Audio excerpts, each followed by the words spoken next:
어제 수족에는 좀 눈이 많이 와서 교통이 좀 많이 불편했던 것 같습니다. 또 접근하고 있다는데 다만 다치지 않았으니까 감사하고요. 오늘 아침에 플레브랜드 박동원 장로님 어머니 같이 새벽 기도 드려주셔서 감사하고요. 이따가 끝난 날에 신경 나누시기 바랍니다.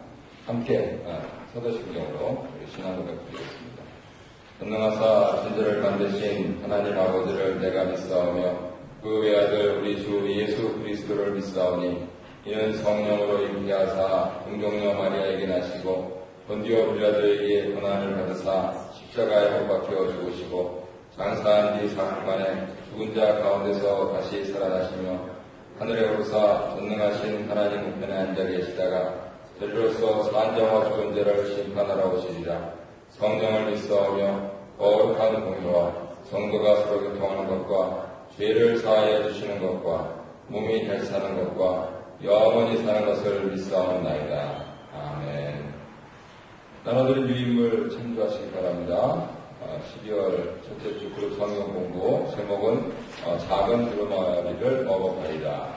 본문은 요한계시록 10장 1절에서 11절 말씀이고요. 찬송은 200장과 206장이 되겠습니다.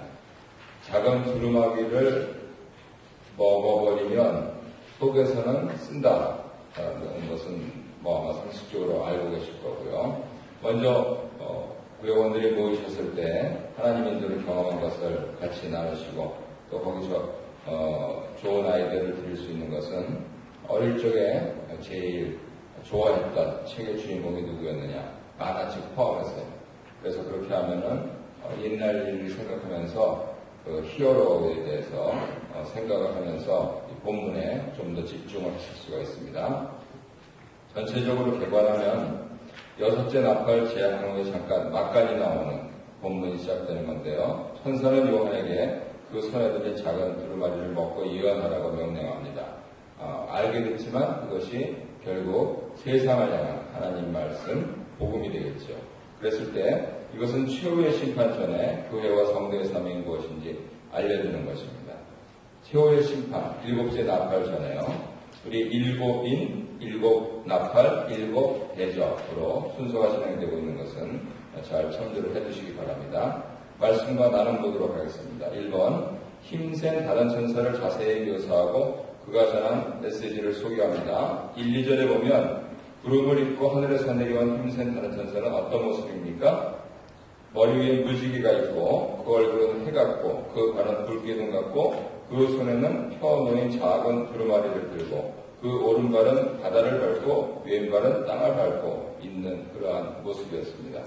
지금 아마 양면으로 흡사가 되어 있을 텐데 뒷면에 보시면 르네상스 중세기 좀 지나서 종교개혁 시기에 비르라고 하시는 분이 현원, 아주 대형 현원입니다. 그림들을 보실 수가 있는데 요한계시록 10장을 그대로 옮겨놨다고 말할 수는 없지만 거의 90% 이상 그대로 반영해서 화가가 상상력을 발휘해서 그렇게 전해놓은 것이죠. 그 오른쪽 아래에 있는 그는 바로 사도 요한이시고요. 두루마리를 받아먹는 그런 장면이 600년 전에 그렇게 제작되어서 내려오고 있습니다. 하늘에서 내려온 힘센 천사는 5장에 나오는 힘있는 천사와 동일하고 그 손은 펴놓인 두루마리 역시 5장의 것과 동일한 책일 가능성이 있습니다.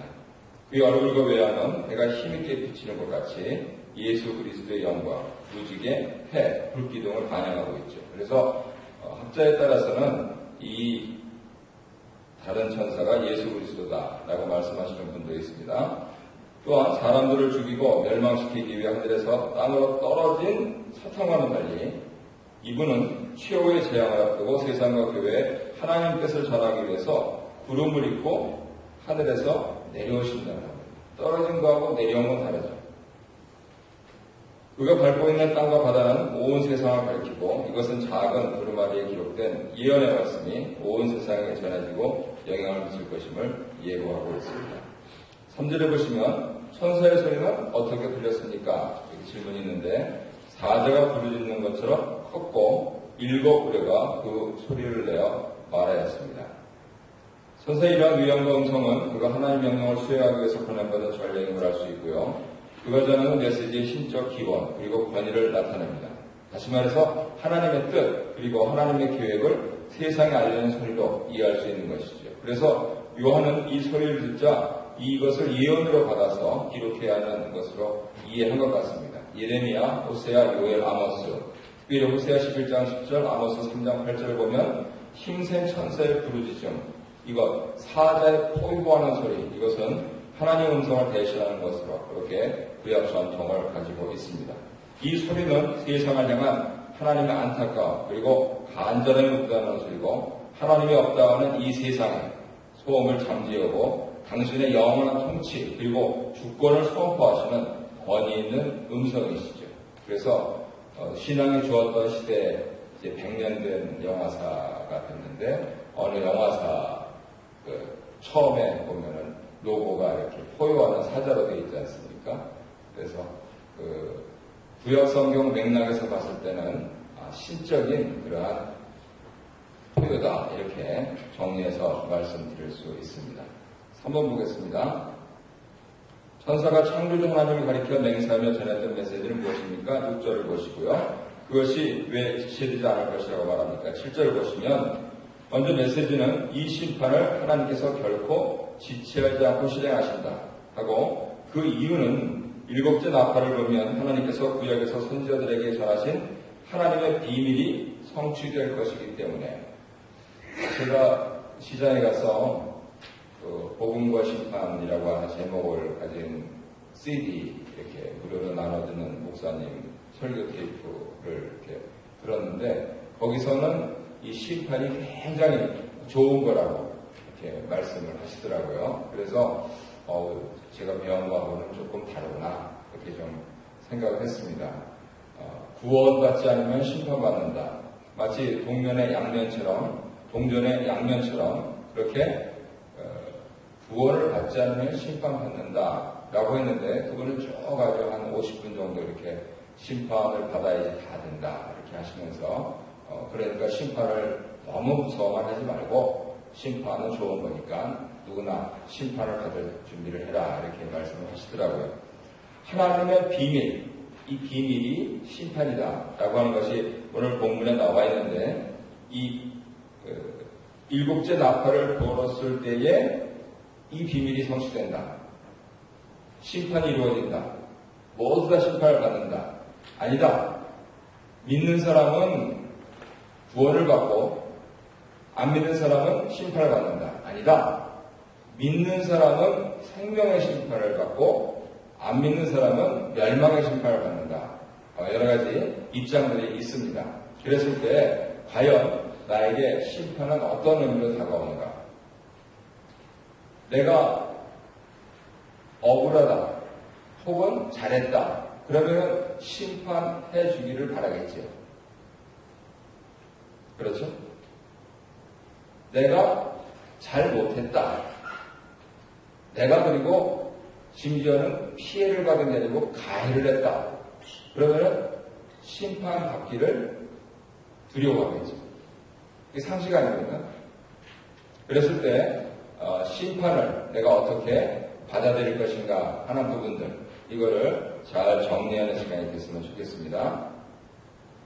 시편 29편을 배경으로 해서 일곱 우레를 이해할 때 일곱인 그리고 일곱 나팔 재앙의 주제와 동일한 성격을 지니고 있는데요. 일곱 우레 같은 하나님의 소리는 이 땅에 하나님의 주권, 하나님의 통치를 수립함과 동시에 필연적으로 수반되는 심판을 선포를 합니다. 천사가 하늘을 향해서 오른손을 드는 것은 맹세를 가리키고 그 근거가 세세토록 살아계시니 누구십니까? 요한계시록에서는 아버지 하나님, 이제도 계시고 전에도 계시고 장차 오실 전능하신 자 아버지 하나님입니다. 심지어는 성령 하나님과 성자 하나님도 아버지 하나님께 경배를 드리고 있습니다. 그랬을 때 이 맹세의 근거가 세세토록 살아계신 얘기 있다라고 하는 부분들은 우리가 주의 깊게 살펴봐야 되겠고요. 창조주의 이름으로 맹세를 한다면 창조주의 뜻과 의지가 담겨 있는 것이고 그 맹세하는 내용이 틀림없이 성취될 것이다 라고 예고합니다. 구속주의 이름으로 맹세한다면 구속하신 그분의 뜻과 의지가 담겨 있는 것이고 그 내용이 틀림없이 성취될 것이다. 뭐 어떻게 됩니까? 창조가 완성, 즉 구속이 반드시 이루어진다라고 하는 것을 말씀을 하시고 있는 것이죠. 그리고 또한 여기서 하나님의 비밀, 영어로는 The Mystery of God, 미스테리다 이렇게 말씀을 드리는데 이것은 다니엘서 2장을 배경으로 합니다. 그랬을 때 세상과 역사의 모든 나라들을 압도하는 하나님 나라의 도래를 약속을 하시고 있는 것이죠. 다시 말해서 장래에 반드시 나타나고 드러나고 이루어질 일, 즉 심판과 구속을 통한 구속 경륜의 완성을 나타낸다 이렇게 말씀드릴 수 있습니다. 세상 나라들이 하나님을 잘 섬기는 것 같지만 세상 나라는 하나님 나라가 아닙니다. 미국은 고마운 나라입니다. 우리나라 해방시켜주고 6.25 동란에서 또 부흥군으로 그렇게 16개국가 참전해서 그래서 그 나라는 청교도가 세운 나라고 하지만 미국은 하나님 나라가 아닙니다.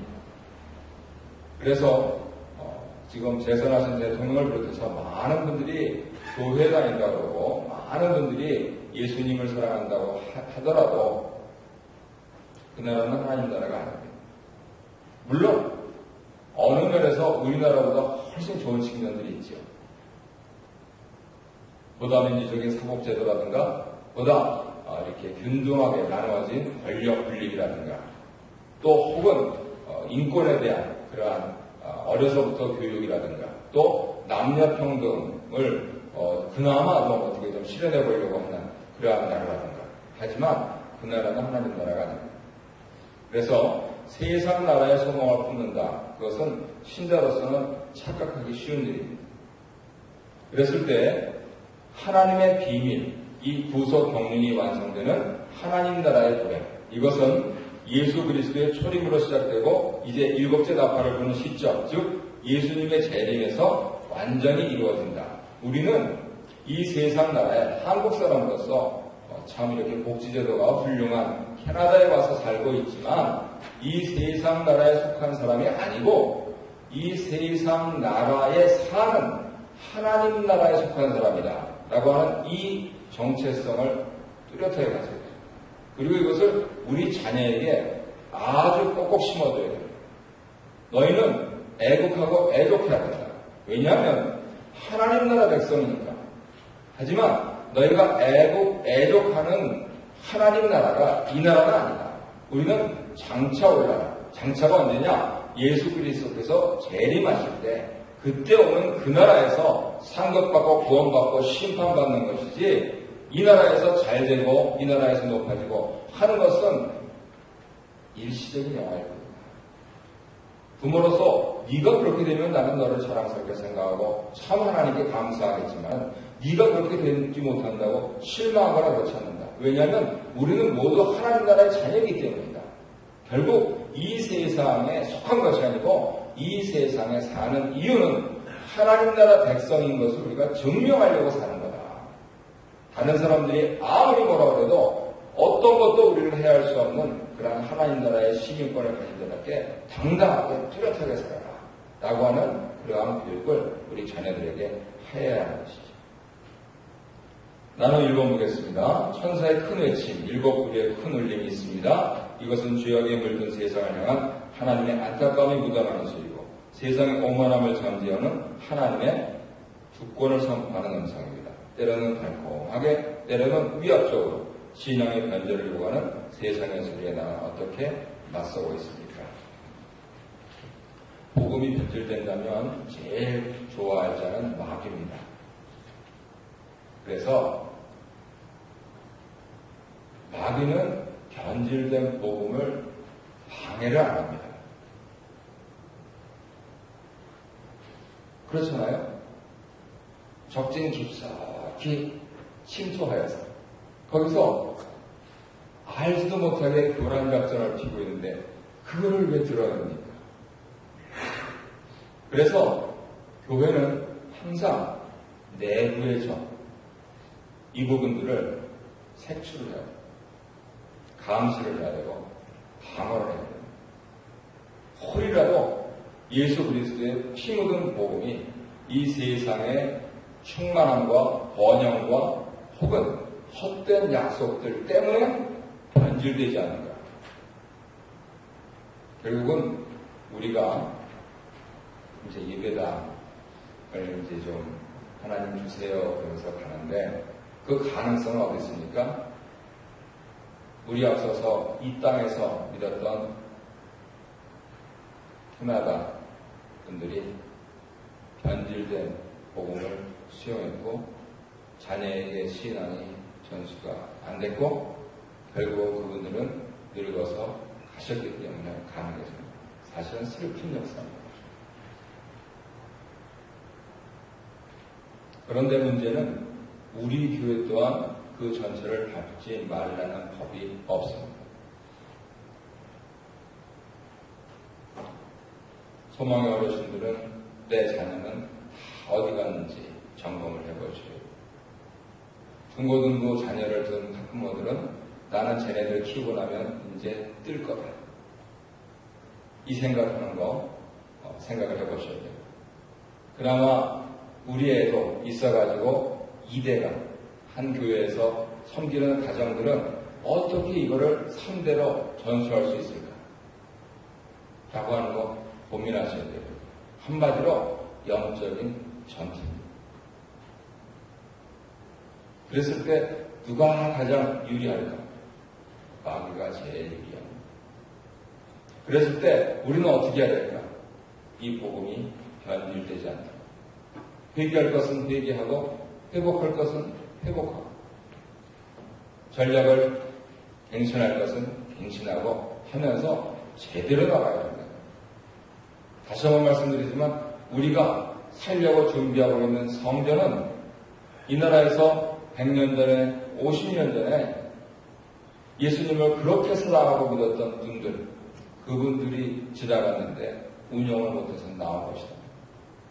슬픈 역사입니다. 나는 2번 보겠습니다. 지체하지 않겠다고 하셨으니 잘 견뎌야 됩니다. 우리는 지금 당장 하나님께서 응답해 주셔서 내 문제와 억울함을 해결해 주시길 바라지만 하나님께 더 나은 결정적인 때와 방법이 있음을 신뢰하고 인내해야 합니다. 답답하고 억울하지만 주님의 때를 기다리고 있는 일은 없습니다. 그래서 아마 이 새벽 기도에 나오신 것 같고요. 그리고 오셔서 잠깐 후에 공부 끝난 다음에 하나님께 아뢰 것이 그것입니다. 하나님 이거 정말 억울합니다. 하나님 나 이거 사모하고 기다리는데요. 하면서 무엇보다도 사람의 영혼을 구원하는데 그렇게 초점을 맞추면서 기도하신다면 하나님께서 그것을 반드시 실현하신다 하는 것이 내일 주일 메시지의 포인트가 되겠습니다. 2번 보겠습니다. 천사는 요한에게 작은 두루마리를 먹으라 명령하며 다시 이어나갈 사명을 줍니다. 하늘에서 들리는 음성 내용 8절 또 천사가 요한에게 주신 명령은 9절에 있습니다. 하늘 음성 8절은 가서 바다와 땅을 밟고 서 있는 천사의 손에 펴놓은 두루마리를 가지라. 그리고 9절 천사의 명령은 작은 두루마리를 갖다 먹어버리라 이렇게 되어 있습니다.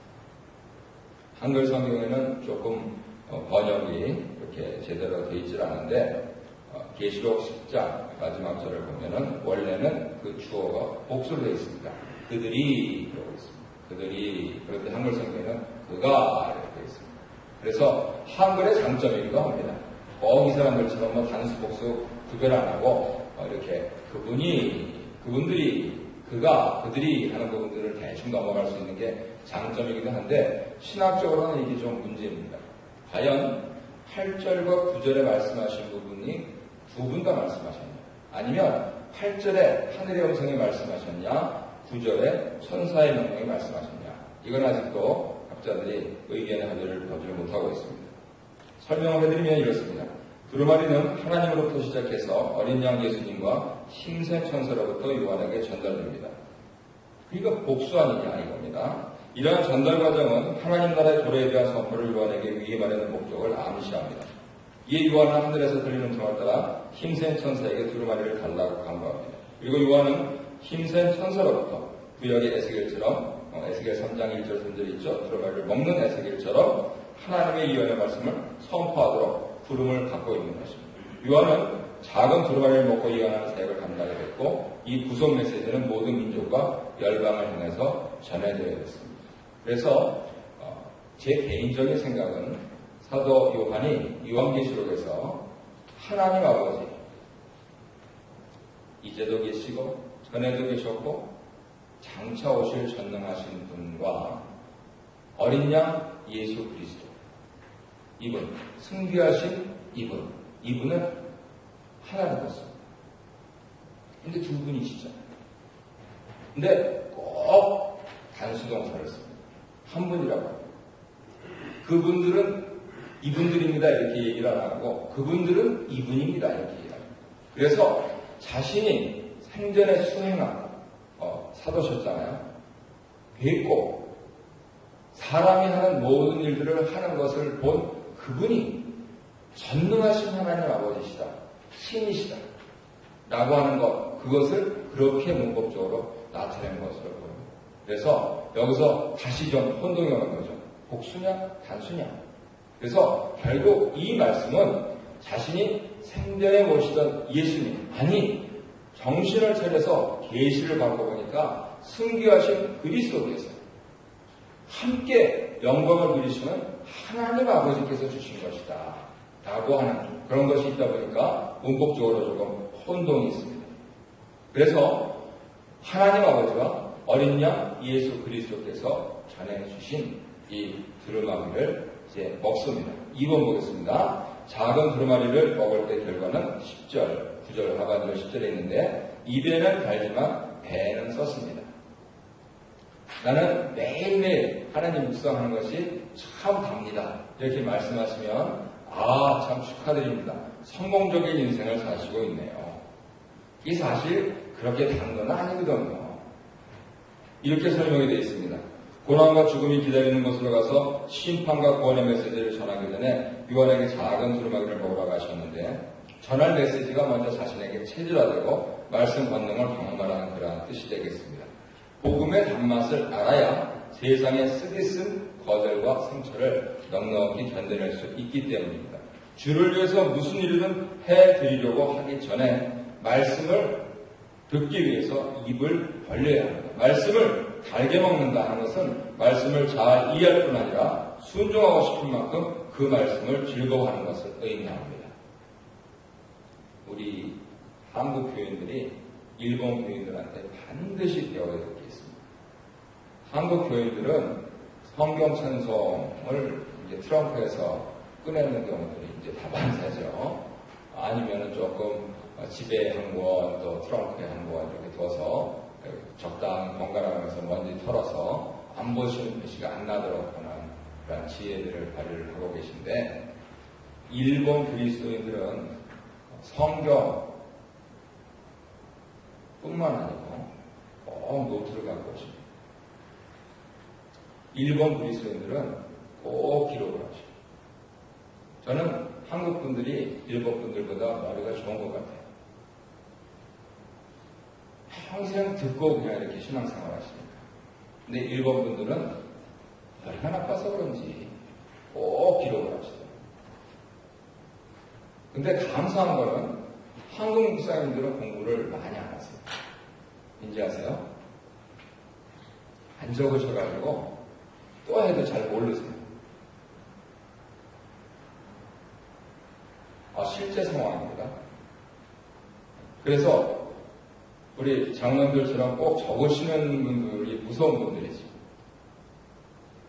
몇 장, 몇 날, 며칠 날 했다. 이게 다 되어 있기 때문에. 그래서 심지어는 김 목사는 옛날 찬송을 341장 좋아한다. 뭐 이게 통계로 나오는 겁니다.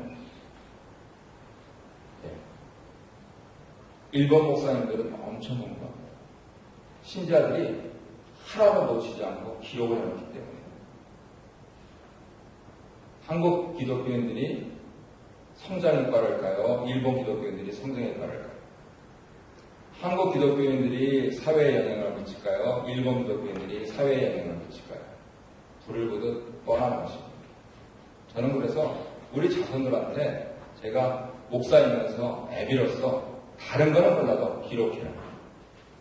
그거 하나는 뻔때 있게 보여줄 거예요. 아무튼 이 목사는 기록 하나만은 끝내줬다. 지가 기록을 하니까 지가 설교 반복할 수는 없는 거고 똑같은 본문 나왔을 때 고민해야 되는 겁니다. 하다 못해서 다른 주석서라도 봐야죠. 그러니까 자연스럽게 공부하지 않습니까? 그러면 외람되지만 한국 교인들은 공부 안 한다. 이렇게 결론을 내릴 수 있습니다. 우리는 우리 자녀들을 공부시키려고 발버둥 치는데 우리 자녀들이 왜 안 따릅니까? 영어 공부는 고사하고 성경 공부도 우리는 제대로 안 해서. 그래서 그런 부분들을 빨리 고쳐야 됩니다. 기록하셔야 됩니다. 그래서 저는 우리 교회 분들은 이 체질화 되셨으면 좋겠어요. 예배당 나올 때는 필기도구 꼭 갖고 나옵니다. 뭐 이렇게 좀 저거 중요한데 참 중요한데 이렇게 해가지고 적으려고 해도 없잖아요. 그리고 시간을 흐르니까 적을 수도 없고. 그러니까 아무튼 김 목사 저 사람은 기록 하나만 뽀따를 보여준다 그랬으니까 내가 김 목사하고 신앙생활할 이때는 나도 한번 그것 좀 닮아가자. 그래서 반드시 필기도구 갖고 나옵니다. 그리고 나서 보면은요, 나 자신, 내 자세가 달라집니다. 논산을 가든, 진해를 가든, 대전을 가든, 교천을 가든, 일단 훈련소 들어가면은요, 딱 꽂혀 있습니다. 여기, 수첩, 볼펜, 딱 꽂혀 있습니다. 상관이 말씀하시던, 하다못해 TV를 보든, 중요한 거는 다 적어야 돼요. 목적함이 해야 될 것도 많고. 그래서 우리가 한국인 크리스천으로서 이 태도는 반드시 바꿔야 됩니다. 만약에 사도 요한이 기록하지 않았다면 우리가 요한계시록을 어떻게 받았겠습니까? 말도 안 되는 소리입니다. 기억하십시오. 조금 젊은 목사가 새벽부터 싫은 소리 하느냐? 예, 싫은 소리를 받으셨으면 제발 좀 기록하십시오. 그래서 그런 차원에서 우리 교회가 참 좋은 사회에 영향을 미치는 교회가 됐으면 좋겠습니다. 3번, 천사는 작은 두루마리를 먹은 누아에게 어떤 사명을 줍니까? 많은 백성과 나라와 방언과 임금에게 다시 예언하라고 사명을 줍니다. 다시 예언해야 된다 하는 것은 요한계시록 2장 3장에서 7교회에 대해서 예언하셨잖아요. 그러니까 다시 예언하는 겁니다.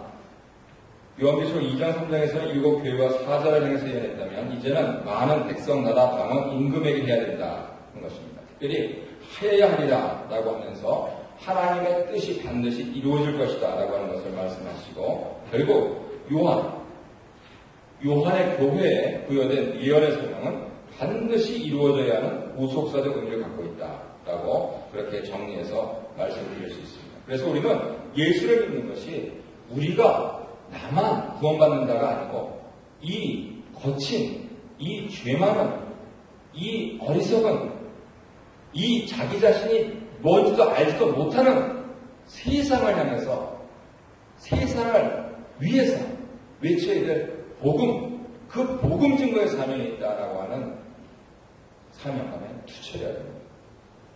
내가 잘 되고 내 가족이 잘 되고 우리 집안이 일어나면 끝이다. 그러면 벌써 교회는 문 닫았습니다.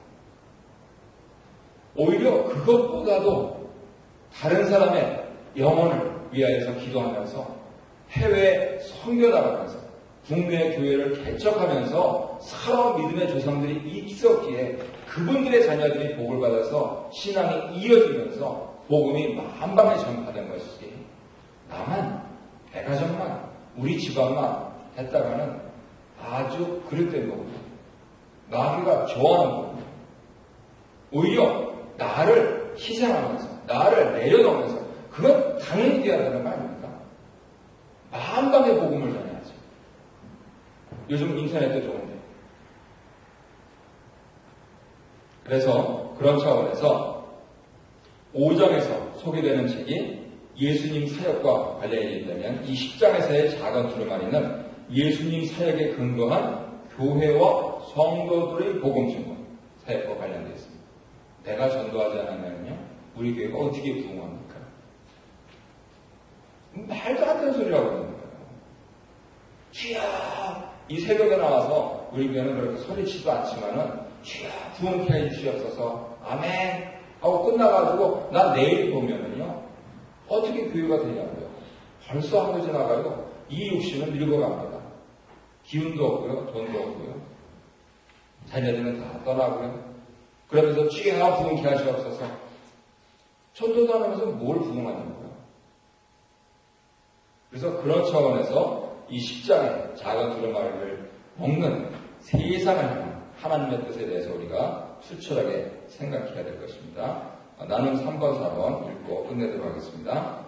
예언하기 전에 말씀을 먹으라고 하십니다. 먼저 말씀의 사람이 되고 말씀의 능력을 경험하는 뜻이죠. 말씀을 먹는 일이 바로 묵상입니다. 매일 묵상, 주야의 묵상이 되기 위해서 내게 필요한 것은 무엇입니까?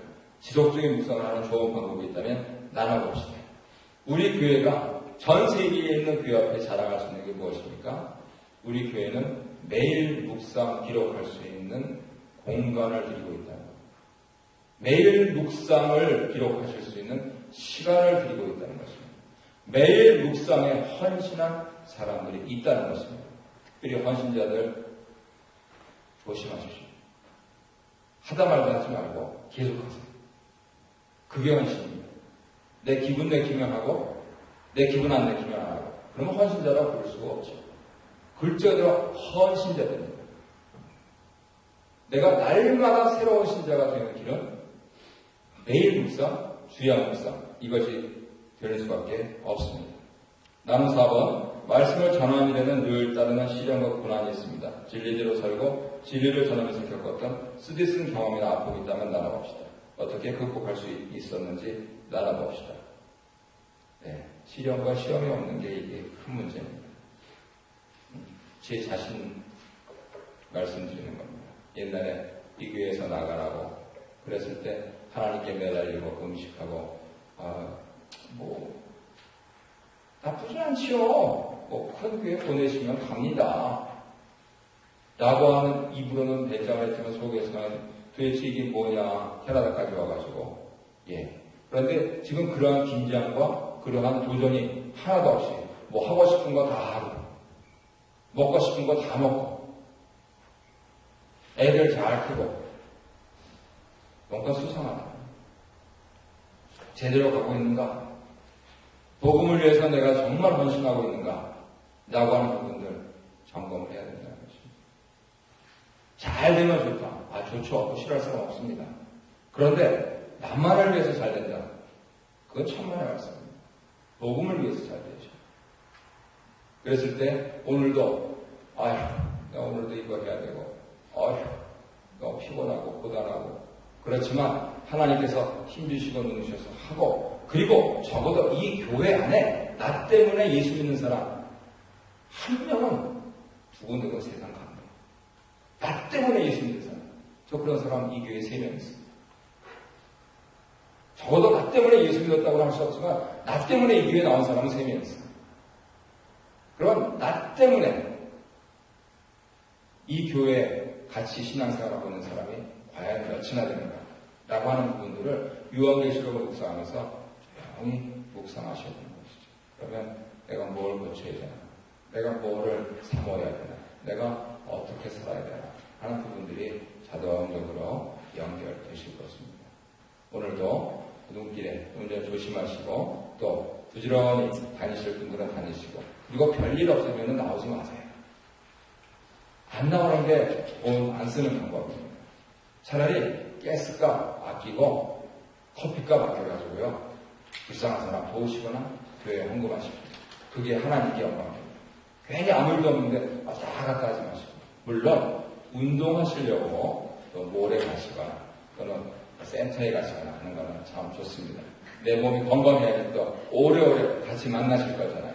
그죠? 그러니까 건강관리 열심히 하시면서 오늘 하루도 하나님의 은혜 가운데 잘 사시고 그렇지만 추천한 신앙을 가지고 사시고 내일 기쁘게 주일날 축제를 하나님께 모이도록 하겠습니다. 주기도문으로 마치겠습니다. 하늘에 계신 우리 아버지여 이름이 거룩히 여김을 받으시오며 나라의 마옵시며 뜻이 하늘에서 이룬 것 같이 땅에서도 이루어지이다. 오늘날 우리에게 이러한 양식을 주옵시고 우리가 우리에게 죄 지은 자를 사하여 준 것 같이 우리 죄를 사하여 주옵시고 우리를 시험에 들게 하지 마옵시고 다만 악에서 구하옵소서. 대개 나라와 권세와 영광이 아버지께 영원히 싸움나이다.